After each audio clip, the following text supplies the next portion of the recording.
سلام تعنا هابلي كما اللهم كما يتقنيو كبرات فتواتن تختاتلتي شدن رياكتس 1 انا እግዚአብሔር ይመስገን ሰላም ቀን የለኹ ንስኻትኩም ከመይ ኣለኹም ከምዝ ከማይ ደለኹም ሰላም የዘለኹ ናብ ናይሎም ማዓንቲ ቪድዮ ሒዘኩም ክሰግር ኣብ ናይሎም ማዓንቲ ቪድዮ ካብ ንሪኦም ማርእስተ ጉዳያት ኣቀድመ ቢልና ብዙሓት ዕዳላት እዮም ዘለው እታ ቀዳመይቲ ግን ብዙሕ ሰብ ዝዘራረበላ ዘሎ ንዴት ወይ ከዓ ቁጥዕ ዝወለዳ ወይ ከዓ ብስጭት ዝወለዳ ዘረባ እያ ንሳውን ሓደ ዳንኤል ክብረት ዝተባሃለ ኣማኻሪ መንግስቲ ማእከላይ መንግስቲ ኢትዮጵያ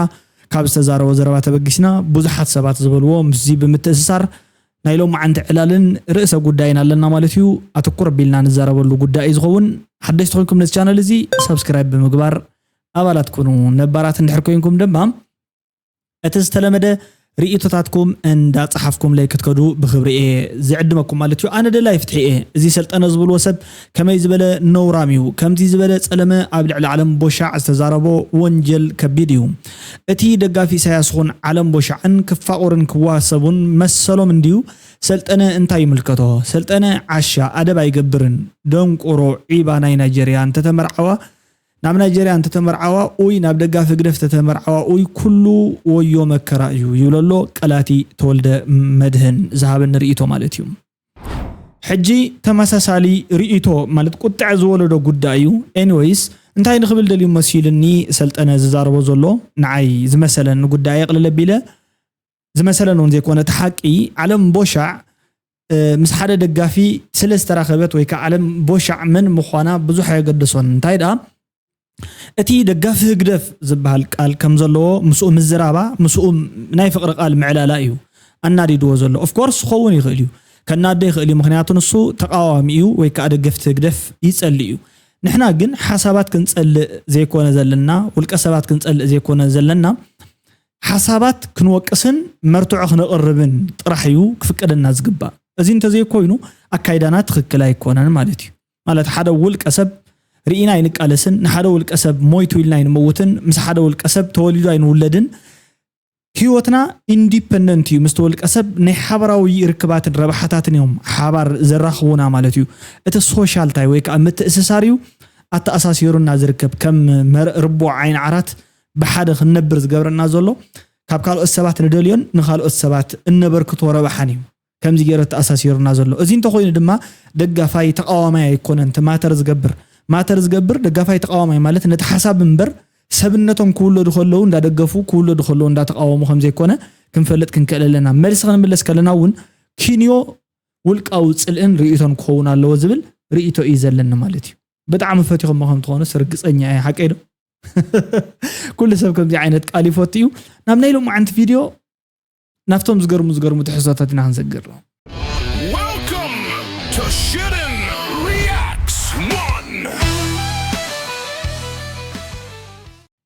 ተቀዳማይ ቪድዮ እዩ ተቀዳማይ ቪድዮ ንዘርኦም ዘደንገጸ ቪድዮ እዩ ዘርኦም ኣወዳት በቃ ዝኾነ ማለት ፍሊ ዝበለ ባህሪ የምፁ ስለ ዘሎ ኣዋልድ ጥራሕ ክንተኣትዋን ኢል ነይሩ ዘርኦም ማለት እዩ ሕጂ ግን ኣዋልዲና ዝብሉ ኣወዳት ኣለው ማለት ንእግረ መንገድና ስናስሓቅናስ ክንሪኦ ዘለና ዝጉዳይ እዚ ይመስለኒ ክንጥንቀቐሉ እውን ስለ ዘለና ኣብ ዝሓለፈ እዋን ኣዝዩ ንክገርመኩም ሓንቲ ቪድዮ እንዳረኣኹ ኮሜንት እያ ሕጂ ኣብታ ውሽጢ ኮሜንት ዝኾነ በቃ ማለት ኣነ እንታይ ብሱር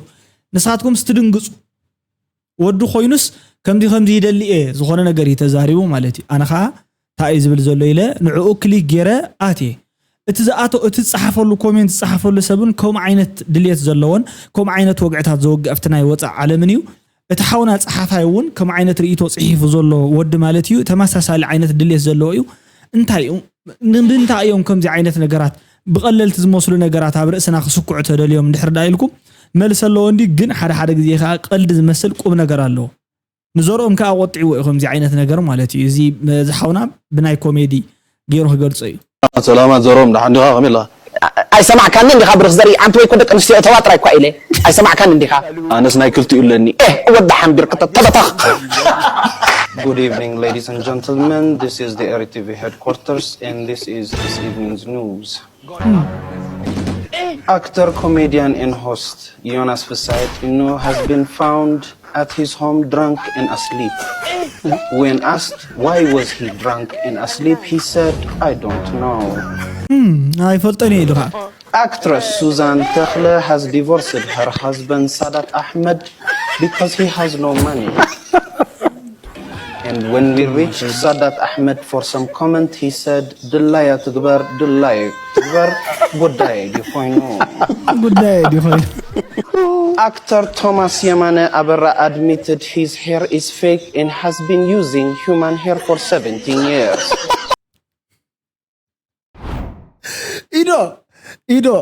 ኢዶ ኣብቲ ዜና ከም ዝንገረና ዘሎ እንድሕር ዳኣ ኮይኑ ናይ ቶማስ ፀጉሪ ሲ ክትድነቁ ማለት እዩ እንታይ ዓይነት ፀጉሪ እዩ ፌክ ስለዚ ሂዩማን ሄር ክጥቀም ነይርዎ ማለት እዩ ዛስዋይ ከዓ ሂዩማን ሄር ተጠቂሙ ዘሎ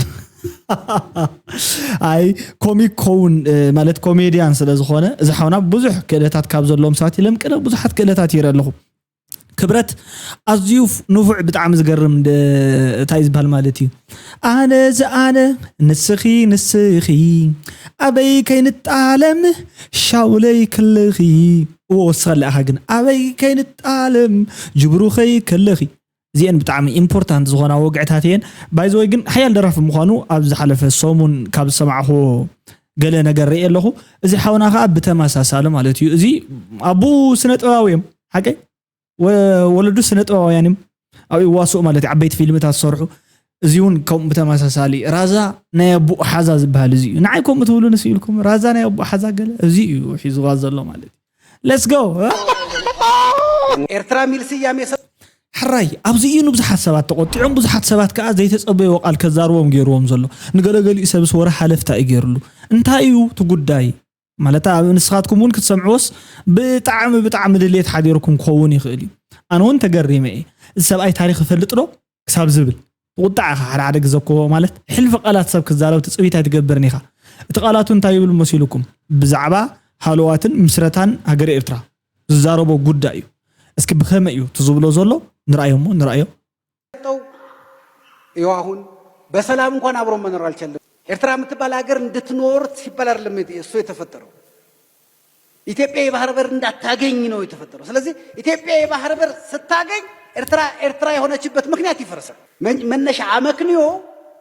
من نشأو إرترا نتوني هذا الرجات ليلوت شو ميتقبلوت إثيوبيا بحربر ندت تاجين مالت تماسا لحتى يزلكم كوموديو ناتاتكم رئيتو ناتي رئيتون كزاربي نتقداون زخونه علبات كنقبرلو انت خونه كنت رئيتوتاتكم اسكي غلصو ኤርትራ ዝተመስረተትሉ ኢትዮጵያ ባሕርን ከይትረክብ ዝበሃል ደሊብሬት ዕላማ ድዩ ብኸሙ ድዩ ማለቶም ባዕዳዊ ገዛእቲ ናይ ባዕዳዊ ገዛእቲ ዝገዝኡዋ ዝጸንሑ እዚ ዕላማ እዚ ካብ 1800 ጀሚሮም ዝሓሰብዎ ሓሳብ ተመሳሳሊ ድዩ ባሕር ክትረክብ የብላን ዝብል ማለት እዩ እዚ ማለት 1800 ናይ ጣልያን ኮሎን ክትኮን ከላ ጣልያን ከዓ ዋና ዓላማ ጌራቶ ዝነበረት ሌት ካመርት ዘኮሎኒ እምዝልዋን ጣልያን ማለተይ ጣልያን ሲ ነተን ካልኦት ዘቕናኣ ዝነበራ በዓል እንግሊዝ ፈረንሳይ ክትመስለን ብፍላይ ካብ ኣፍሪካ ኣጥዒተን ዝሓዝኦ መሬት ስለዘለዎን ንሳን ኣብ ኣተን ንኽጽምበር ወይ ከዓ ከም ኣተን ሓያል ንኽትከውንን ዝተፈላለዩ ስትራቴጂ ምቅርማት ኣፍሪካ ዝብል the scramble of africa ዝብል ጉዳይ ኮይኑ ግን እቲ ድሓር መጽያ ንሳ ከዓ ናይ ባዕላ ዝኾነ ጽልዋ ክትሕድርን ብፍላይ ማለት እዩ ሂስቶሪካል ኮንቴክስት ኣሎ ዝ ጉዳይ እዚ ሙሉ በሙሉ ሓቂ እንተ ተባሃለ ፓርሻሊ ትሩነት ኣሎ እዚ ማለት ብፍላይ እተን ኣብ ኮልድ ዋር ወይ ካፍቲ ዝሑል ኩናት ዝነበረ ዓድታት ከም በዓል ሩሲያ ካልኦተን ዝኣመሰለ ዓድታት ኢትዮጵያ ባሕሪ ክትውንን ዘይብላን ዝደኸመት ዓዲ ክትከውን ዝደልዮ ነበራን መንገዲ እቲ ሓደ ናይ ባሕር በሪ ክትስእን ወይ ከዓ ብፍላይ ከዓ ቀጥታ ንኢትዮጵያ እንተ ዘይኮነስ ንሳተን ኣብቲ ባሕሪ ወይ ካፍቲ ቀይሕ ባሕሪ ዘለዎን ጽልዋ ምንታን ክዕብልል ከዓዘዝ ዝገበርኦ ተንኮላት ነይሩ እዩ ግን እዚ ደሊብሬት ኩነታት እዩ ዝብል ግምት ኣለኩም ዶ ማለተይ ሓሳብ ርእይቶ ክበሉ ስለ ዝኾንኩ ብደንብ ጌርኩም ንሓሰብኩም ልኽጸንሑ ኢለ ዝብለኩም ዘሎ ኤርትራ እንድሕር ደኣ ሎማዓንቲ ፈሪሳ ማለት ኢትዮጵያ እንድሕር ደኣ ባሕሪ ይደልየ ዝብል ሕቶ ኣልዒላ እሞ ባሕርን እንድሕር ወኒና ወይ ከዓ ንዓሰብ እንተወኒናቶ حالوات إرترا شعي زبقع شعي تفرس نمنتاي ني إرترا بحري كيتونن تبهيلا إثيوبيا بحر كيتونن تبهيلا استتعيشت عدي إرترا إيه زبل زربا أيوز الزرب كما يتريقوا تحتوس كما يتريقوا قالو كويو تغنفيلو زوص سمعيتنا يبوز حسابات قالو نحنا جن بعين حق اسكي نخنريو اتغداي نفتنو مالتي لك ኢትዮጵያ ባህር በር ካገኘች ኤርትራ ታዲያ ምን ታረጋግላቸዋለች? በቃ የኤርትራ ጥቅም ያልቃል እዛ ጊዜ። ስለዚህ በኢትዮጵያ ጥቅምና በኤርትራ ጥቅም መካከል ነው አሁን ይሄ ትልቁ ችግር የሚፈጠረው እንጂ የ100 ኪሎ ሜትር ያሰብ የምናምን ጉዳይ አድርጋቸው አትይት። ራሷ ኤርትራ የተፈጠረችበት ምክንያት ነው የሚፈርሰው። ኢትዮጵያ የባህር በር ከየትም ብታገኝ ከኤርትራ ማግኘቷ እኮ አይደለም። ለምሳሌ ሶማሊያዎች ወይም ሶማሌላንድ ወይም ጁባላንድ ለኢትዮጵያ ወደብ ቢሰጡ ኤርትራ የሆነችበት ምክንያት ይፈርሳል። ስለዚህ ምንም ቢሆን ሶማሊያ ለኢትዮጵያ ወደብ እንዳትሰጥ የምትፈልገው ኤርትራ ነው። ለምን? ኤርትራ የተመሰረተችበት ምክንያት ኢትዮጵያ ባህር በር እንዳታገኝ። حراي تونا علامة زيو أتي استمسرت تلوي للزارو بزلو وانا علامة شعو immediately ولا خالو تعدتات بحرة الزبانة منتزف قدالنا زبلو زلو مالتيو تزف قدالنا ويكا بورت تنركب immediately شعو إرترا تفرس مهنياتو تعلامة زيني رزبلي عسرت شمونت 0-0 ايو قدمي له تاريخ ازنت لكم نيره طاليان ناب قص إرترا بوانانت دما نت تغبرو زنبرت تهاجمو زدلياتو زنبرت ጉዳይ بفلاي كان ኢትዮጵያ ናይ መሐዝ ዳህራውን ተመሳሳሊ ድሌታት ቡ ሓሊፋውን ምብራቅ አፍሪካ ናይ ምቁጣር ድሌታ ቤዝ ኮይና ተገልግለኒያ ኢላ ዝሐሰበታ ናይ ኩናት ቤዝ بفلاي ናይ ጦርነት ማለት እዩ ኤርትራ እዩ ስለዚ ሒዛታ ዳህራውን ነቲ ተገብረ ኩናት ናይ ኢታሎ ኢትዮጵያን ዋር ማለት እዩ ናይ ክልቲን እዚ ዋና ዓብይ ምክንያት መልዓል ግርጭት ኮይኖን ንሳውን ካብቲ ቤዝ ንሱ እንዳተልዓለት እቲ ኩናት ከተካይዶ በቃዓ ማለት እዩ እንተኾነ ግን ኣብ 1900 ክሳብ 1940 ገለን ዓመተ ምህረት ዝነበረ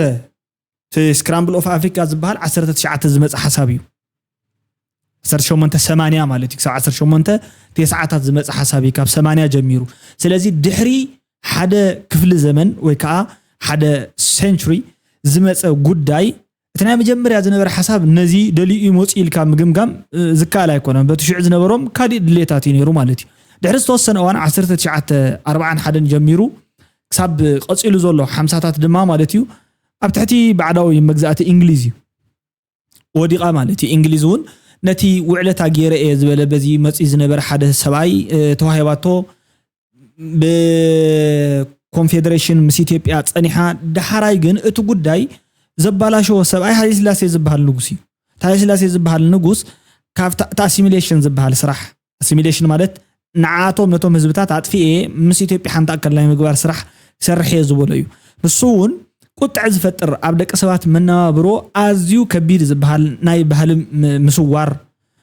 ባህል ናይ ምዕንባብ ዘይኮነስ ናይ ምጥፋእ ቋንቋ ናይ ምብራዝ ስራሕቲ ማለት እዚ ኣናዓኢካ እዚ ነገር እዚ ውሕዳት እዮም ዝብል እዩ ቀድሚኡ ቅድሚ ምስ ኢትዮጵያ ምዃና በኮንፌደሬሽን በፌደሬሽን ቅድሚ ፌደሬትድ ምዃና ምስ ኢትዮጵያ ቅድሚኡ ኣብ ትሕቲ መን ነራ እንተ ተባሂሉ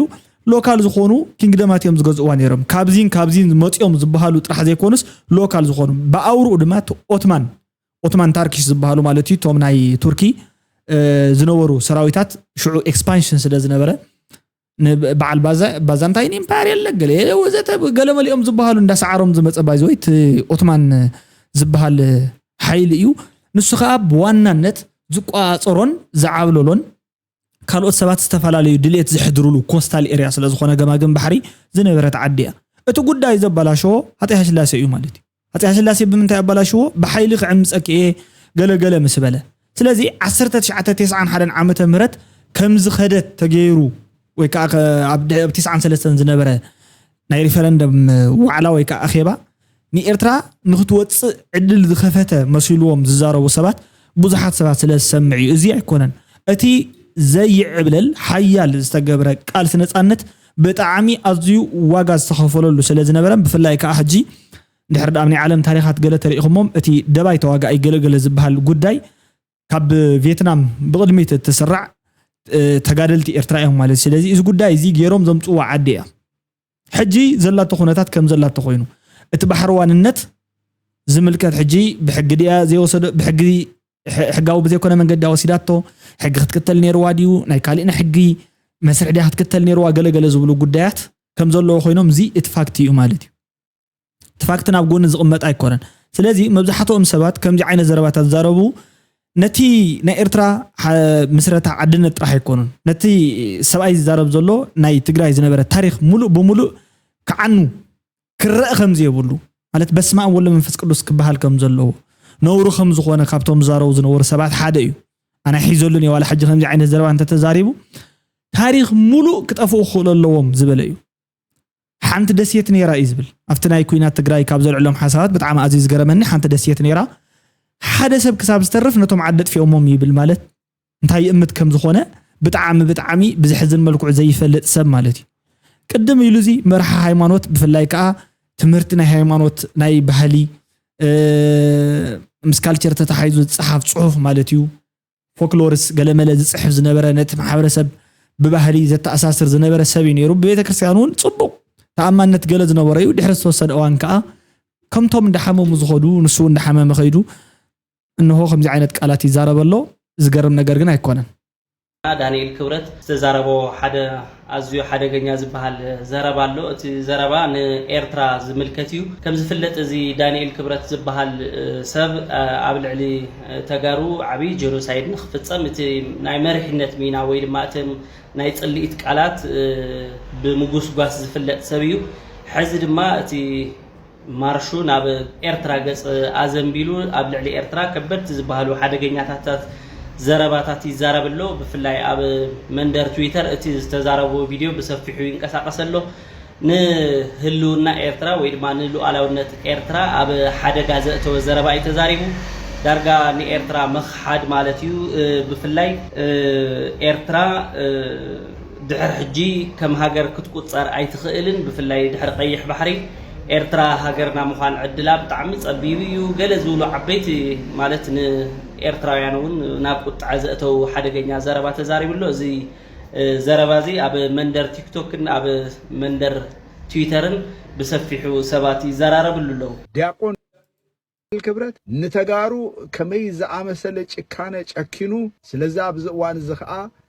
ኤርትራ ትበሃል ሃገር ክትስራሕ ዝተደለየ ኢትዮጵያ ካብ ኣፍ ደገ ባሕሪ ክትርሕቕ ስለ ዝተገብረ እዩ ኢትዮጵያ ኣፍ ደገ ባሕሪ እንድሕር ረኺባ ኢትዮጵያ ኤርትራ ትበሃል ሃገር ንኽትህሉ ኣይተፈቅድን እያ ዝብል ዘረባ እዩ ዝዛረብ ዘሎ ቃልስና ከመይ ክኸውን ከም ዘለዎ ፍሉጥ ነገር እዩ بزخون أبي أحمد ناب تجرا يكون ناب إرترا انتدأ كوينات ولعو مس أبي أحمد كوينوم ناب تجرا يزوفرو أبي أحمد عم حارو كم زلوا كنسحتوا يبلنا نقبلوكم دلي كنياتهم أبزوان زي صمدو تفتيرو كاب زبها الندحرقوا إزم كلت تجارو ويكا ولتو تجريوش متو النابلو كزاربو جميرو مالو يقدف أبزي كويناتو أبزي بوتو آتيو ناب إثيوبيا تنكيفولو تقرأي هاجر كتكون اللوا إرترا كأسأل النتا وحس نخوخون انت دعا تدليو واننت ناب كوينات حرايم أزي نايم فرر حسرحتيو بزحات سبات كا خمزي عينت وقعي إن داو قعد صنحو بزحات سبات نفلت إنا مالتيو اتقدامي العلوم حيزمو زبقسو ملع على حساب جيروب زوصدو قداي دليت هاجرنت ناي تجارو أبدليت أب مسرت هاجرنت إرتراز تمسرت يلوم زحاس وسبعة سلزلوا يو زي قبلكم زي مالتها مالتيو بزحات سبات كان اللوم إرترا تمسريتا عدم سكونت نتعنتها مسرغبت بزحات بمنابرو نتجارو زبالسو إرتراويان سلز تفترو بسرون بفرانكا بهافتي بجنزب أزي كله نجر زل على وصيت سلا زمت التعدي موخاتهم تجارو كنعت سلز حدروم بتماساسالي عدن حنا ممكن مسرتنا زبل حسابهم تيوم سلازي يكون زلو تايو اتاز سمسرت عدون بعلا انتخونت كم زي تتقمت مردا ويكا مرأي بخالي بهالا دما بحصوت مالتيو تاريخ مدوان ويكا سبجكتيف بزخونه ملكعو نتاريخ مزراب اتزنبر حقنيا تاريخ ناي مدمساس سرحت مالتيو ازي قليل نجر ايكونن اتي قليل نجر زي كونه قالسيو اتي قليل نجر زخونه خا اتن عادتات كمسرتا ويكاتن كمزي نابنت حجن حنات كم تجارو زلنا حساب سي تزمت أنا يو نحن عدهم كونين هاجركم كونين زبل حساب زمت دحروجي فلوت ينبرك الموجة بزح عبت من أسي ولده بفلاي أي فلت أنا أفتنا كلام زنبر ولده نيريو فتما بجسي من البات نتسأنت زبل نتسأنت مالت جنك أنقها مخبر أنقها عب ناي بهال مدرخ كسمع مجبر استفعل عليه ناي أنقها مرئتات عبز جبرلو درفي كينات وزت خا أنقها تخبيرو بهالخا كم حدا بهلي تقوتيرو نسخاون كم سب تقوتير كان ناي منبر سب أو مسرات كخبرو ناي مجبر دليت كل سب الله نحن أطرح كنا نزي ناي ود سب تفترة أو دليتي كابزي وات أجن نحن بفولي حجر كل مسرت وكعد خلونا تزاربنا ينفلت النيرنا من الباتون ود حتى نزو قداي زي عفينا تخابز نبرت قداي حدا يومالتي كاين زاربون نسخاتكم أبتا أكل ناي سمانين حدن بهير سبات زلوا إثيوبيا أبلاتكم أبو زلكم شير هولدرز مخانكم الرجاجيسكم أبو زلكم تربحنتن تتقامينتن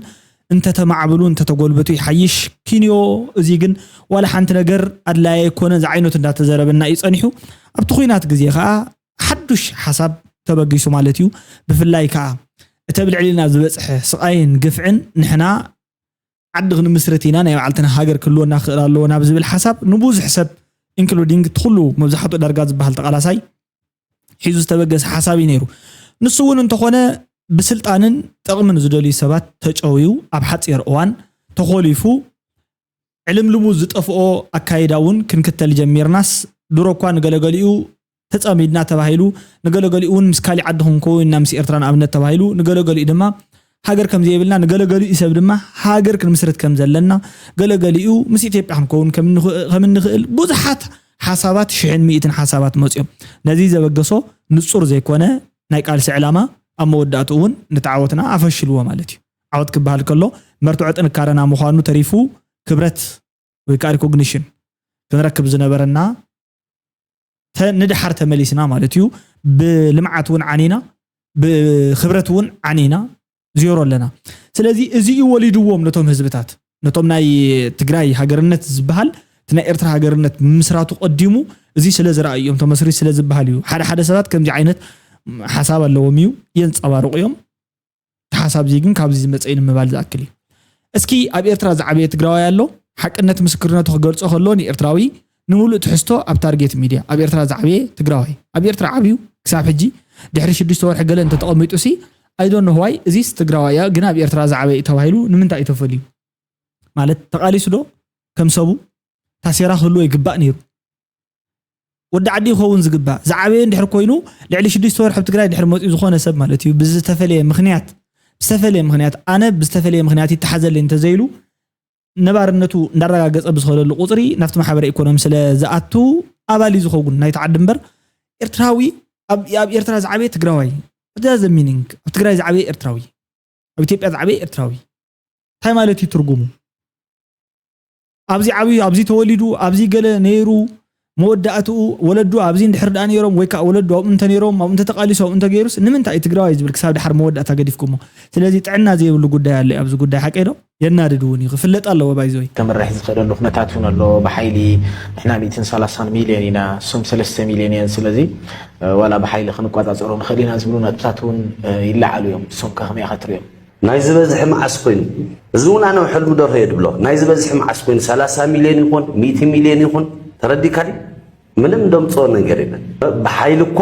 ህዝባው ግንባር ሐያል ህዝባው ግንባር ከሸንፍ ኸሊ ሀመማ ተበዝሕ ድስቲ ከፍትን ይላልክ ተረዲ ካዲ እንደ ኤርትራውያን መስሰው የለን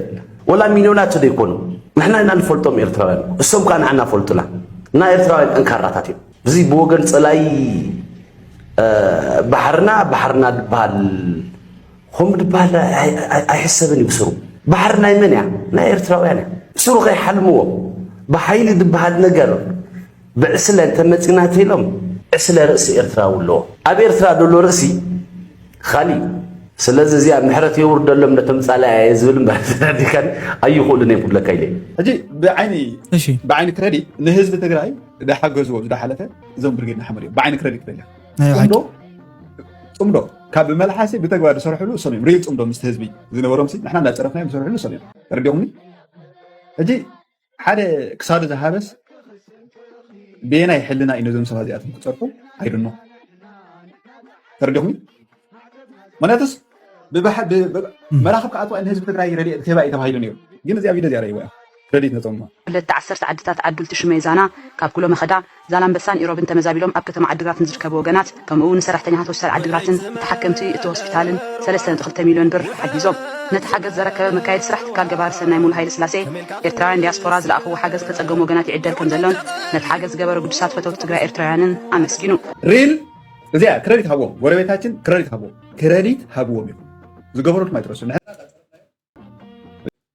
حراي أنا بزح حساب كزارب سميعهم يخم بزح حساب سي حسابه خجلسون تسمعيو بيني يكون كون حسابي زجلس أنا كابت زن الدن حدا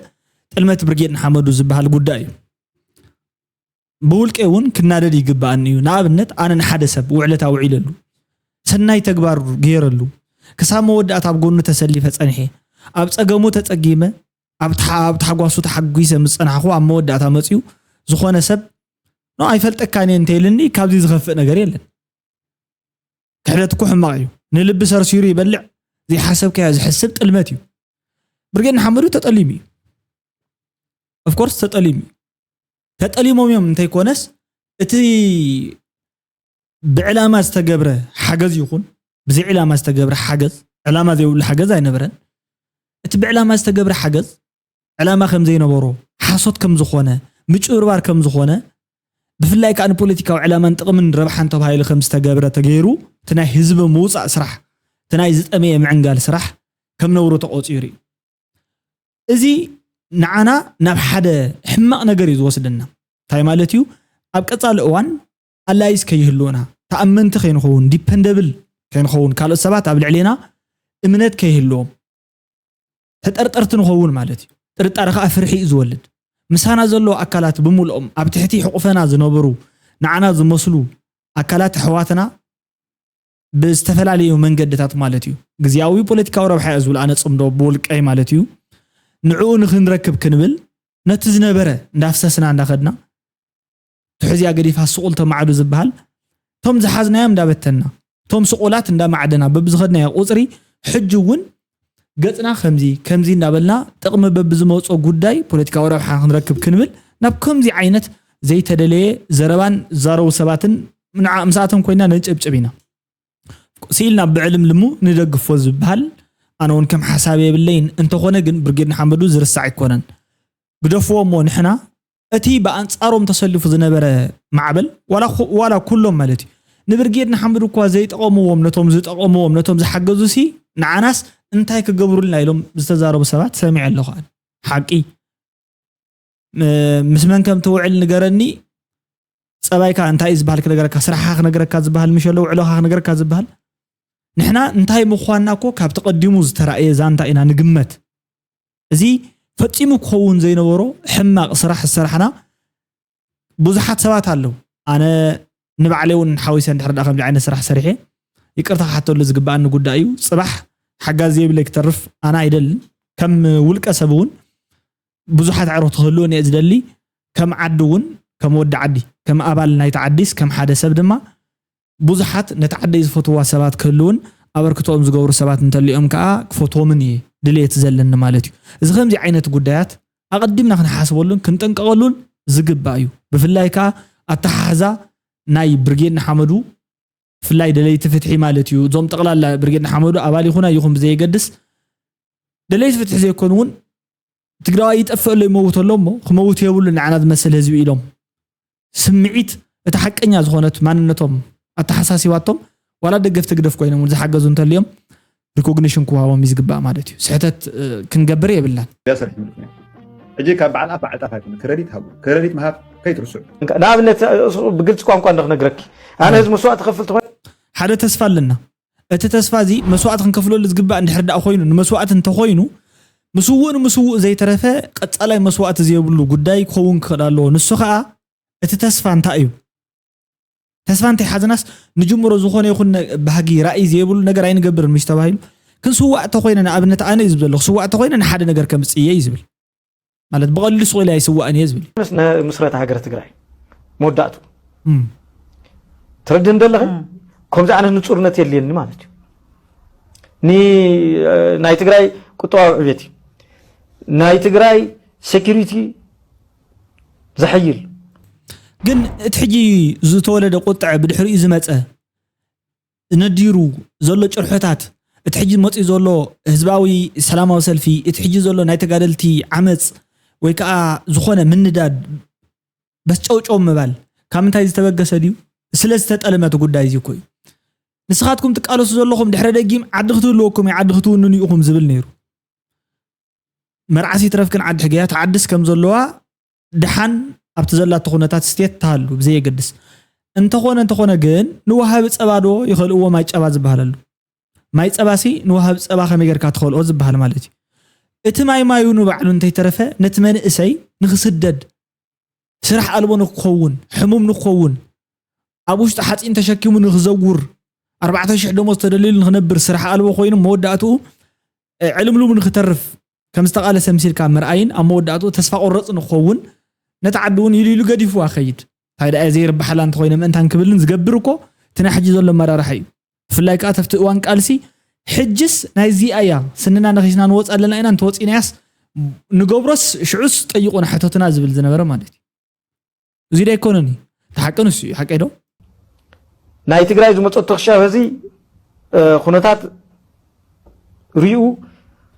ዳግም ጀኖሳይድ ዘይፍፀመሉ